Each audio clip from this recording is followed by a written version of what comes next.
Hello friends, आपका royal सिक्खू YouTube channel में आपका स्वागत है। आज मैं इस वीडियो में कार्तिक मास की तारा भोज की कहानी लेकर आई हूँ।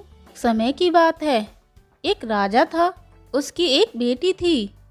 उसकी बेटी तारा भोज करती थी। उसने अपने पिताजी से कहा कि पिताजी, मुझे लाख तारे बनवा दो, मैं दान करूँगी।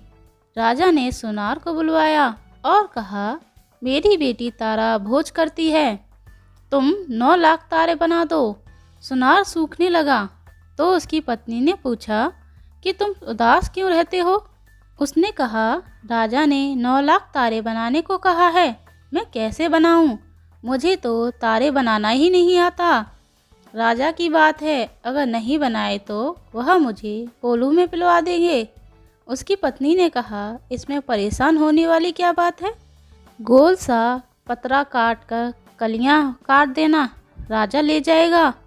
अपनी पत्नी के कहे अनुसार सुनार ने तारे बना दिए और राजा उन्हें ले गया। राजा की लड़की ने 9 लाख तारे और बहुत सा धन दान दिया। भगवान का सिंहासन डोलने लगा। भगवान बोले, देखो मेरे नेम व्रत कौन कर रहा है। 3 कूट देखा तो कोई नहीं दिखाई दिया। चौथे कूट में देखा तो राजा की लड़की तारा भोज कर रही है। भगवान ने कहा कि उसे ले आओ, उसने व्रत किए हैं। भगवान के दूतों ने लड़की से कहा, चलो तुम्हें भगवान ने बुलाया है। उसने कहा कि मैं ऐसे नहीं जाऊंगी, मैं तो सारी प्रजा को, उस सुनार को जिसने मेरे लिए तारे बनाए, जिसने कहानी सुनी, सबको लेकर जाऊंगी। लड़की की बात के सामने भगवान को झुकना पड़ा और भगवान के दूत उसके लिए बड़ा सा विमान ले आए कि चलो।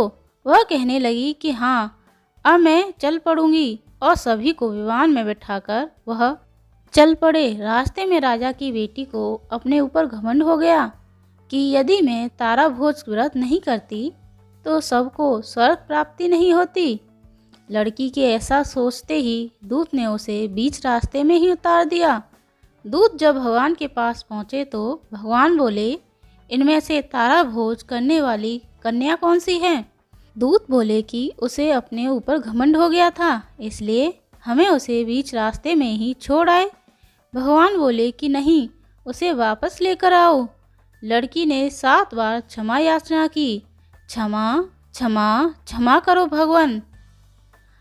उस लड़की के क्षमा मांगने से भगवान श्री हरि ने दर्शन दिए और कहा, अगली साल कार्तिक माह में व्रत व स्नान करना, तब तुम्हें वैकुंठ की प्राप्ति होगी।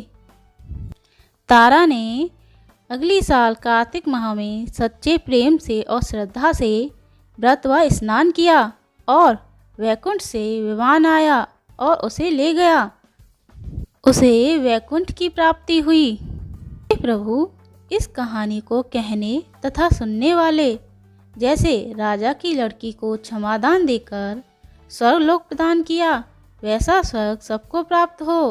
ओम हरि वासुदेवाय नमः। ओम हरि वासुदेवाय नमः। आपको हमारी पौराणिक कथा कैसी लगी, कमेंट में ओम हरि वासुदेवाय लिखें, और ऐसी ही पौराणिक कथा सुनने के लिए मेरे चैनल को लाइक, शेयर एंड सब्सक्राइब करें। Thank you.